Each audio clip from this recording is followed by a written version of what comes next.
This is part 2 of electrostatics, which looks at electric potential and electric potential energy.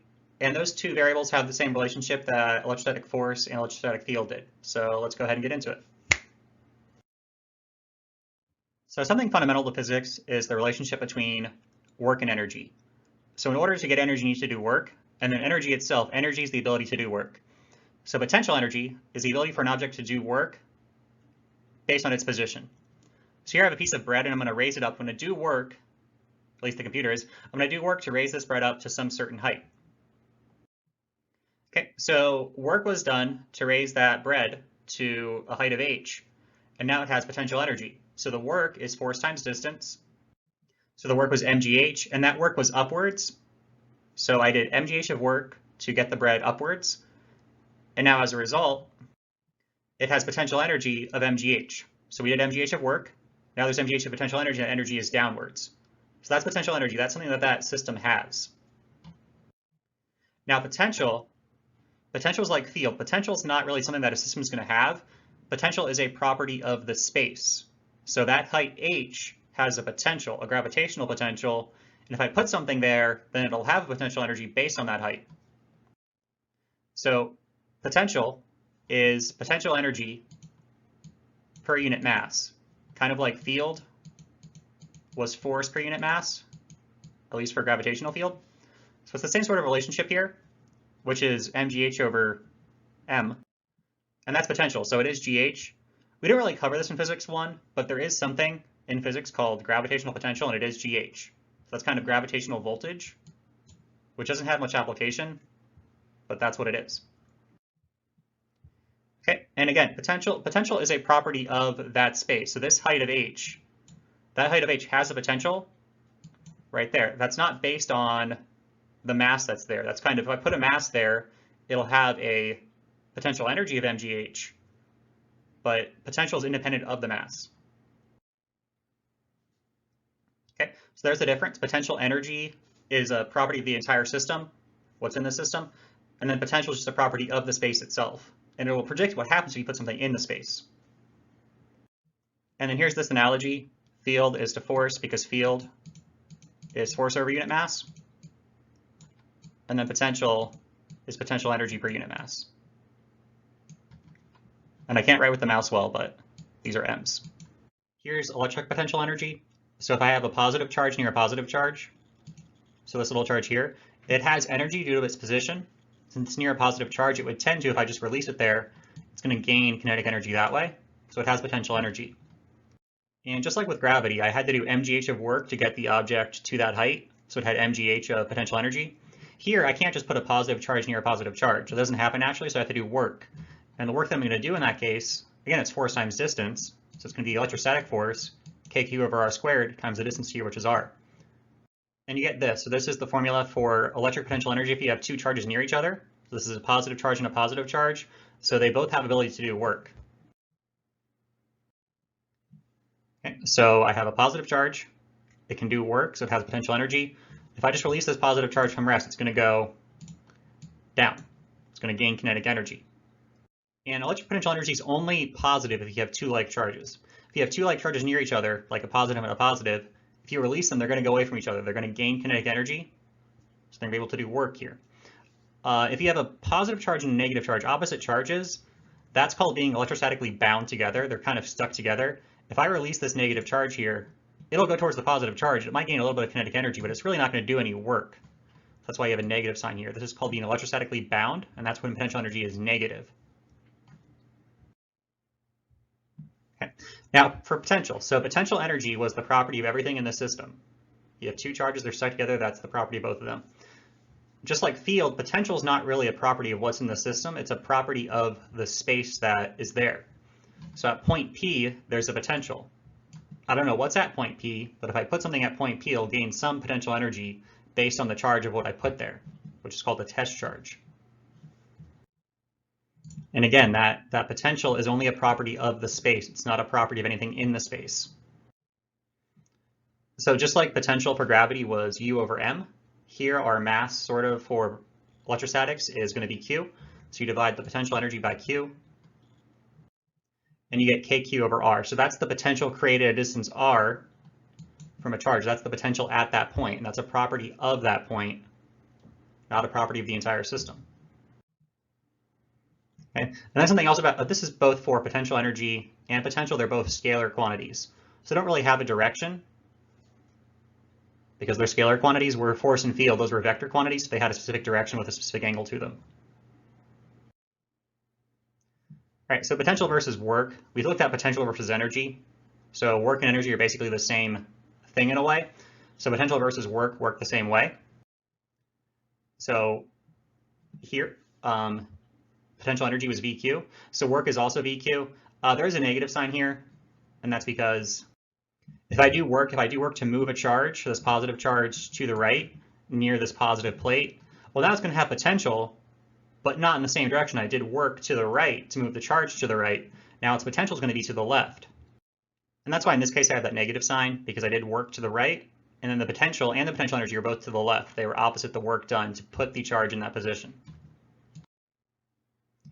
Okay, so let's look at a question. This is example A. We have 4 charges, positive charge, double positive charge, and a double negative charge, arranged around a square of side length S, and there's a point P in the exact middle of those charges.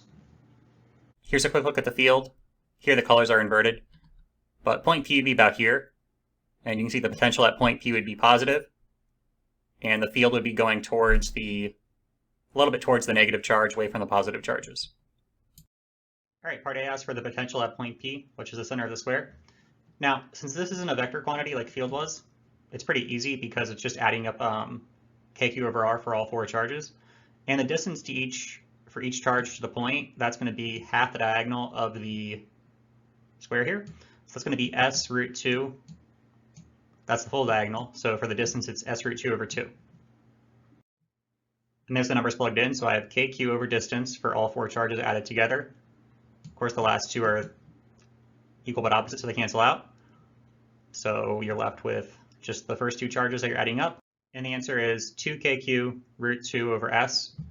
And that is a positive potential, which makes sense because you have 3 positive charges, only 1 negative charge. Part B says if you put a charge of plus little q at P, what's the potential energy going to be? So the potential we just calculated, and the potential energy is VQ. So this is the potential energy at P. It is positive, because if you put a positive charge at P, it will move. It'll go roughly that way, and that's positive potential. A negative charge would have negative potential at point P, which means it's kind of stuck there. It's not really going to move. If you put a negative charge at point P, I mean, it'll basically go here and then be stuck. Whereas a positive charge, put a positive charge here, it'll go off, to infinity. But a negative charge will kind of be stuck there. That's why it has negative potential. And that's what part C is asking about. Part C says you have a plus q charge and a minus q charge. Describe the resulting motion of each particle. So the potential at P was positive. So a positive charge, again, is going to go, far away to infinity somewhere, where a negative charge is going to kind of be stuck there. So positive charge goes far away, negative charge kind of goes in, and then it's kind of stuck there.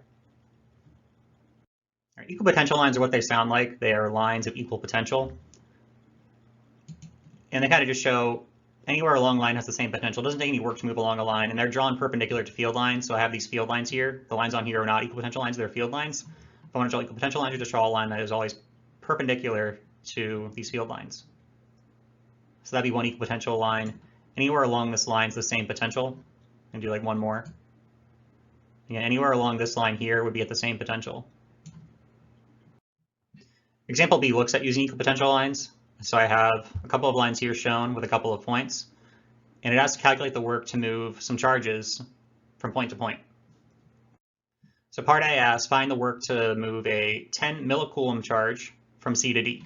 Well, C to D are both at 5 volts. It takes work to move something through a potential difference, a difference in voltage. So here, there's no difference in potential, so there's no work required. Okay, so we have no work to move from C to D. Part B, calculate the work required to move a 10 millicoulomb charge, same charge, from A to D.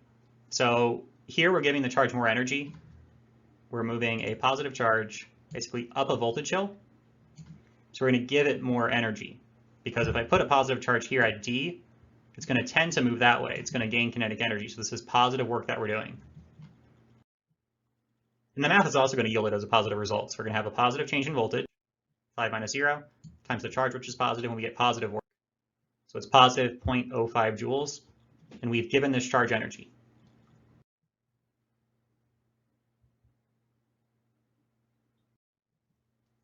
Okay, part C does the same thing with a negative charge. So we're doing the same problem again. Now we have a negative charge. Now a negative charge, if you have a negative charge at A, it's going to zoom off towards D. It's going to naturally go to D. It's going to gain kinetic energy and go to D. If you are physically moving it from A to D, you're actually doing negative work, which the numbers are going to show us here. So we have 5 minus 0, a positive number, times a negative number, and we get negative work. So remember, the negative charge would have gone to D anyways, but it would have done so by gaining kinetic energy. We're simply moving it there at rest. So we're kind of taking its energy away. We're moving a negative charge to a higher potential, which means it has less energy. We're just simply giving it less energy. We're not letting it move by itself. And that's negative work. So in physics, for anything in physics, if you move something to somewhere where it would naturally go, like if you lower an object, you're going to take energy away from it, because rather than it gaining kinetic energy, you're just taking potential energy away. The last thing is relating electric potential to electric field. So the formula there is that potential or potential difference, potential is often given in terms of delta V, which is potential difference, equals ED, electric field times distance. And this short shows why that is. So electric field is force over charge. Electric potential is work over charge, or energy over charge. So it's work, which is force times distance over charge. And that's where this formula comes from. Example C looks at two oppositely charged plates. So there is an electron, which has a known mass and charge, being shot from the top plate to the bottom plate. The distance between the plates is given as 0.02.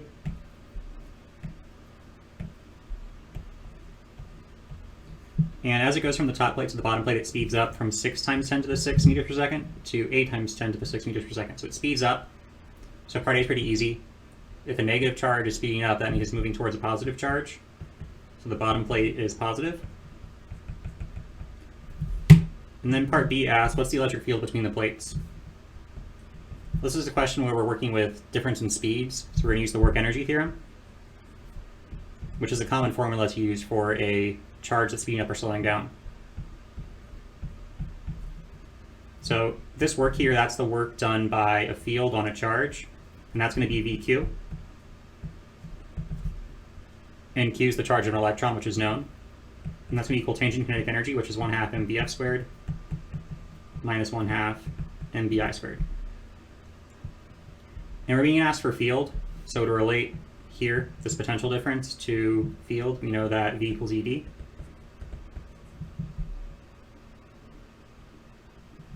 So we're going to substitute that in, and we're going to get E dq equals, I'm going to factor out the m over 2, vf squared minus vi squared. Now we've solved for E once we divide by dq. So we have mass vf squared minus vi squared all over 2 dq. Now we can plug in numbers. So the mass of an electron is 911 times 10 to the negative 31. And then we have our change in speed.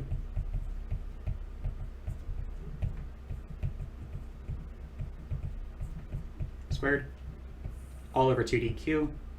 So d is 0.2. And then the charge of an electron is the elementary charge, which is 1.6 times 10 to the negative 19 coulombs, and then you plug in numbers. When you plug in numbers, you're going to get about 3,986, and the units for electric field are newtons per coulomb. And this electric field is going to be in the upwards direction. We know that because a negative charge is speeding up. Electric field, by definition, is the direction a positive charge is speed up in. So since we have a negative charge gaining speed and we're going down, we know the electric field is up against the negative charge. So that's electrostatics.